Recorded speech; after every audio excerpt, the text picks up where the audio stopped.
Hello everyone, আসসালামু আলাইকুম। Welcome to my channel recipe by Cynthia's mom. আজকে আমি আপনাদের জন্য নিয়ে এসেছি খুবই মজার একটি রেসিপি, সকলেরই কম বেশি পছন্দের একটি রেসিপি, সেটি হচ্ছে আম ডাল রেসিপি। আমার বিশ্বাস এই খাবারটি সবারই পছন্দ। সিজনাল আম দিয়ে ডাল রান্না হবে না, সেটা কি কখনো হয়? চলুন তাহলে তৈরি করি আজকের এই রেসিপিটি। এর জন্য আমি এখানে হাফ কাপের একটু বেশি ডাল ধুয়ে নিয়েছি। তার মধ্যে 2টা কাঁচামরিচ দিলাম, 4টা রসুনের কোয়া কেটে নিয়েছিলাম সেটা দিয়ে দিলাম, একটা বড় সাইজের পেঁয়াজ কেটে রেখেছিলাম সেটা দিয়ে দিলাম, আর দিয়ে দিয়েছি সামান্য একটু লবণ, দিয়ে দিলাম পরিমাণ মতো তেল, আর এর মধ্যে 2 কাপ পানি। এবার আমি নেড়ে নিচ্ছি।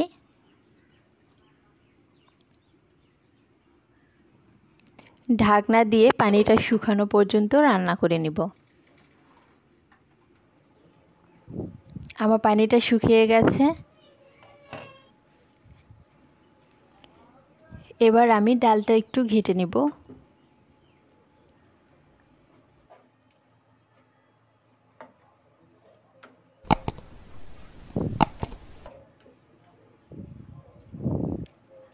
আমার ঘেটে নেওয়া হয়ে গেছে। এবার এর মধ্যে 1 চা চামচ হলুদের গুঁড়ো দিয়ে দিলাম।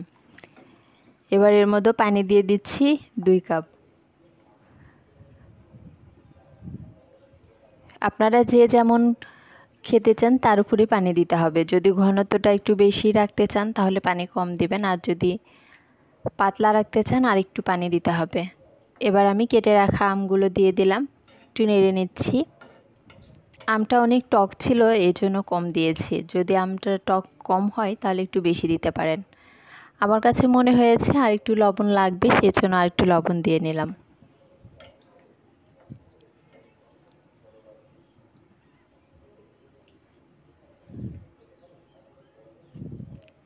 এবার ঢাকনা দিয়ে কিছুক্ষণ একটু রান্না করে নেব।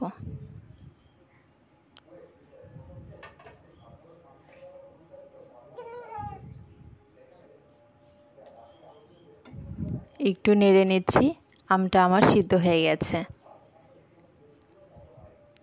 এবার চলে যাচ্ছি অন্য একটা প্যানে। এবার এখানে আমি 2টা শুকনা মরিচ দিয়ে দিলাম, সামান্য একটু নেড়ে নিচ্ছি।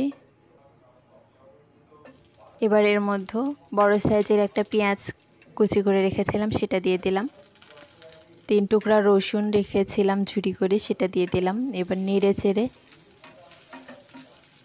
হালকা গোল্ডেন কালার করে ভেজে নেব। এবার এর মধ্যে দিয়ে দিলাম 5 ফোড়ন বা ডাল মেথি। এবার নেড়ে নিচ্ছি।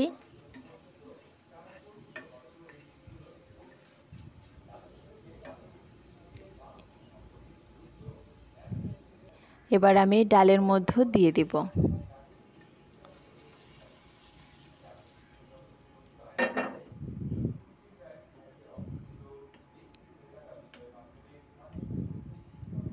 ফোড়নটা দিয়ে কিছুক্ষণ নেড়ে চেড়ে নামাইলেই হয়ে যাবে ডাল রান্না। বেশি জাল দিতে হবে না। আর